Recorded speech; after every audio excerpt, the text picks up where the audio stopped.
Darkies all work on the Mississippi, darkies all work while the white folks play, pulling them boats from the dawn to sunset, getting no rest till the judgment day. It's the song forever associated with Paul Robeson. In 1928, his role in the musical Showboat earned him the princely sum of $600 a week and fame on both sides of the Atlantic. It was the beginning of an outstanding career on the stage and screen. Let me go away from the white man boss. Show me that stream called the River Jordan. That's the old stream that I long to cross. Robeson grew up near this church in Princeton, New Jersey, where his father, who was an emancipated slave, was the minister. At nearby Rutgers University, Robeson was only the third black student in nearly 200 years. He was an outstanding scholar and athlete, and the star of the football team. But some colleges refused to compete with Rutgers while their team included Robeson. It was just one of many racial slurs he suffered. From Rutgers University, Robeson went on to law school and then joined a New York law firm. It became clear, though, that the firm's wealthy white clients would never let Robeson try a case before a judge. His legal career ended effectively when he buzzed a stenographer to take a memo, and she told him, "I never take dictation from a nigger." Put on the skillet, put on the lead, Mammy's gonna bake a little shortening bread. Spurned by the law, Robeson's voice and physique were his passport to success on the stage. But while the critics gave him rave reviews, some hotels would refuse to give him accommodation.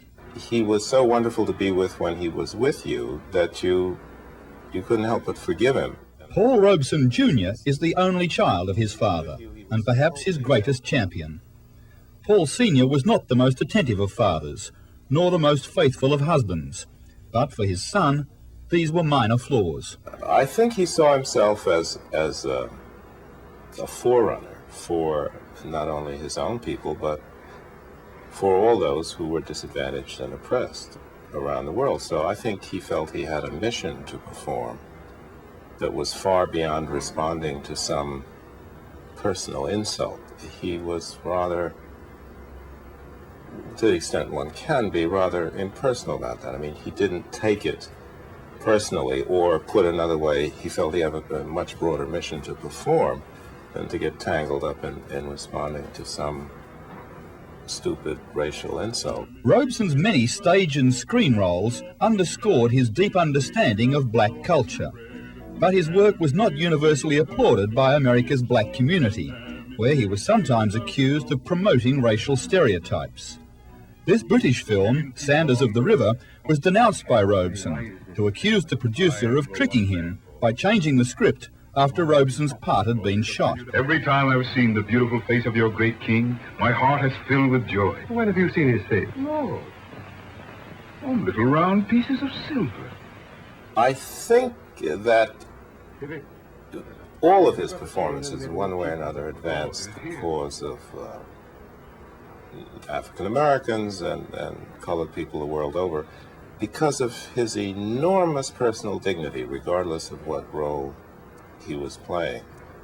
He, I would say more than anyone else this century, challenged the cultural foundations of American racism. That is, he completely shattered the stereotypes, even when playing stereotypical roles like Sanders. And the best proof is I've met many Africans who saw this film as children or young men and women and said for the first time, despite the propaganda of the film, we saw a dignified, powerful black male image on the screen, despite the script. So I think that's a measure of his success. Swing low, sweet chariot, come in but carry me home. Swing low, sweet chariot, come in but carry me home. In the post-war years, Robeson threw himself passionately into left-wing politics. his main concern being racial injustice. In the process, he allied himself with a number of communist organizations and became stridently pro-Soviet in his public speeches. The Cold War was raging, and Robeson was seen by many Americans as a traitor. A Robeson concert in upstate New York provoked a riot, injuring 150 people. Increasingly, he found it difficult to find a venue for his concerts. The notorious Senator McCarthy soon had Robeson in his sights, and in 1953, Robeson's wife Essie was called before McCarthy's Senate Investigating Committee. But in the meantime, you're white and I'm Negro, and this is a very white committee, and I feel I must sort of protect myself. Well, the only person who's been discussing race today is you. Yes. You say you're a second-class citizen.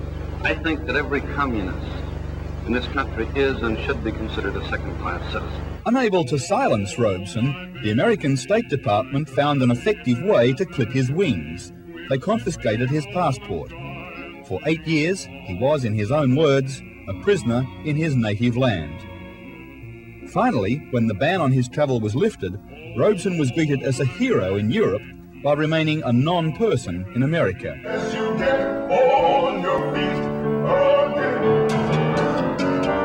everybody is your long lost friend. Now America is reassessing Robeson's contribution to the 20th century. A new one-man play starring Avery Brooks has opened in Washington, and a major biography is edging up the bestseller lists. Both stress his artistic legacies as well as his unswerving commitment to the cause of America's blacks. My own view is that the general public has accepted two things. One, that he was one of the great artists of the century, and two, one of the great men of the century, black or white. The evaluation of his politics still remains quite fuzzy, but now there's enough material out for people to begin to make up their own minds. And finally, the personal portrait is still fuzzy. It still remains to be filled out, I think, although both, in different ways, the play and the biography, though deficient in terms of personal portrait, have made an important contribution to expanding the discussion, to providing more material for people to evaluate. Ayoko, Ayoko, Ayoko, Ayoko, Ayoko, yegade, Ayoko, yegade, Ayoko, Ayoko, Ayoko. It's now 13 years since Paul Robeson died at the age of 77 after a long illness. At his funeral, his son referred to him as a great and gentle warrior. It would seem that only now is America starting to appreciate his strength. I wouldn't say that he was crushed. I would say he went out unflinching, unbound, and unrepentant, as the tape recordings of his last speeches and conversations show. He said some people, I'm paraphrasing, he said some people think that I might have done things differently, but I don't regret anything I've done. And he said, if you want to be free, you have to suffer sometime. I am weary and sick of trying to come back.